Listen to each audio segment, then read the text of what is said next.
Coming up on the big day at Saratoga, Travers Day is on Saturday. So past performances are now available for the big day. 5 grade 1 events, and the Travers that has the Kentucky Derby winner, the Preakness winner, the Belmont winner, and the 2-year-old champion Forte, who's actually favored over all 3 of them.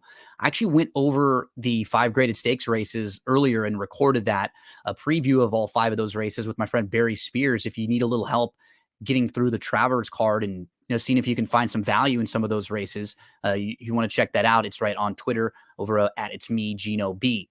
For daily racing form past performances, when you go to get those Travers PPs, remember every day that there's racing at Saratoga, they have a dedicated Saratoga handicapping store.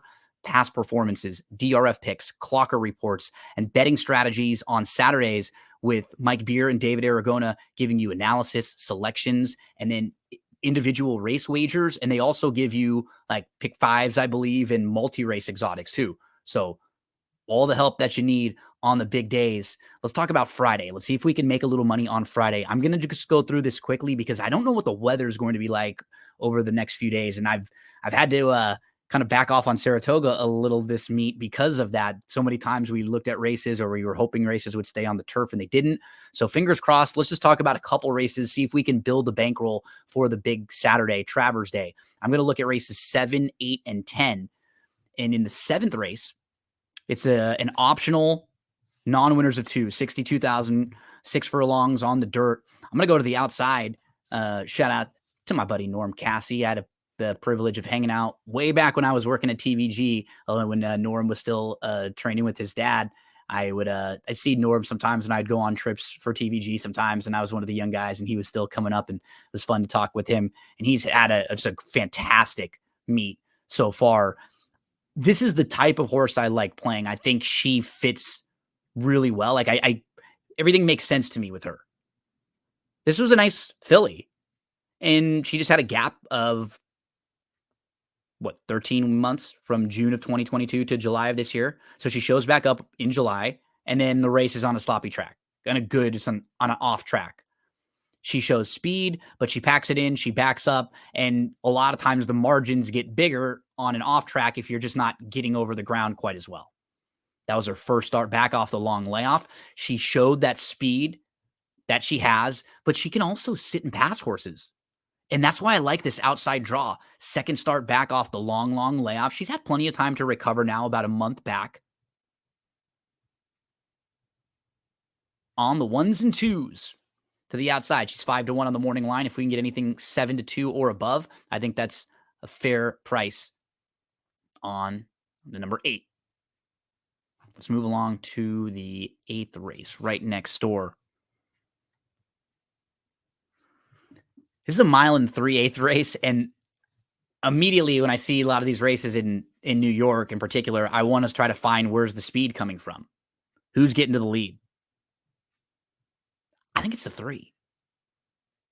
If you're playing late exotics in here, I would recommend throwing this horse in because I think there are versions of this race where she's aggressively handled by Florence Giroux. She's down towards the inside. And let's look at all the horses kind of individually in this race. The 2's not going to be on the lead. She's not that quick. The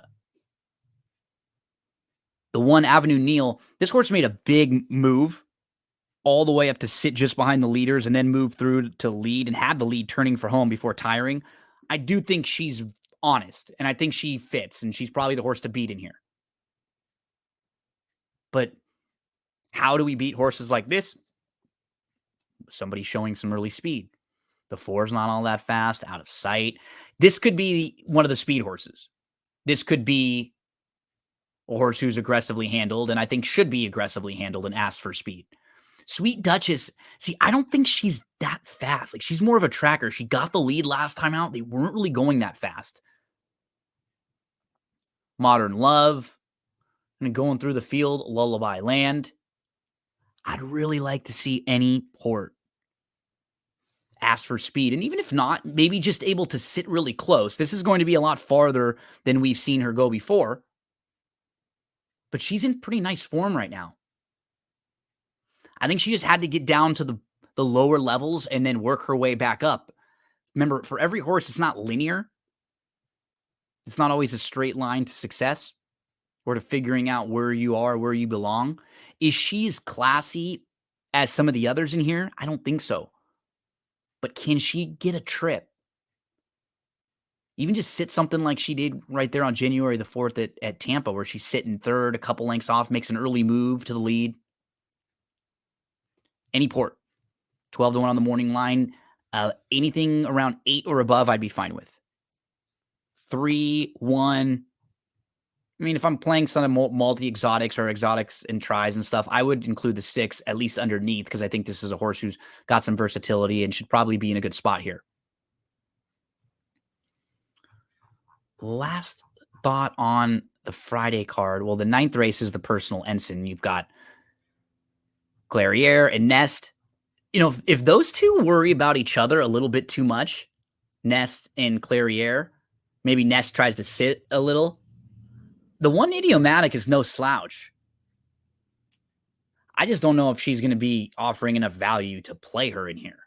Like, if I were going to try to beat Nest and Clairiere in this race, I feel like I would want more than 3 to 1 or so. If like Idiomatic was 5 to 1 plus, I think I could be talked in there. But Nest, very honest, she'll make her second start back now. You would imagine she'd be even better in this race, right? And she has the versatility to get the jump on Clairiere. Clairiere is super honest, though, too. It's been a nice 2023 for her. I mean, I would just lean Nest. It's not much of a betting race to me, as I mentioned. Maybe if you can get higher than what Idiomatic is on the morning line, then I could maybe be enticed in that race. Other than that, I'll just kind of sit back and watch some nice horses run.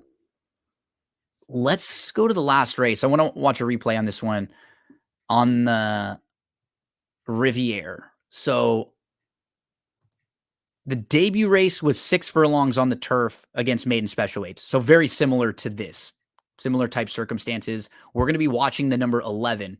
The 4 in the race we're watching is also going to come back and run in this race. But we're watching the number 11, who steps slow from the outside. So outside with the red cap and now moving up. That's who we're looking at. And got up nicely into striking range, but she's wide, obviously, right? About 4 or 5 wide at this point. 4 deep now. We'll end up getting all the way up to challenge for second early on in the stretch. Even with the wide trip after the slow start, move up nicely, kind of gradually on the outside, wide throughout, while the 4, Oolong High, is on the inside there, saving way more ground.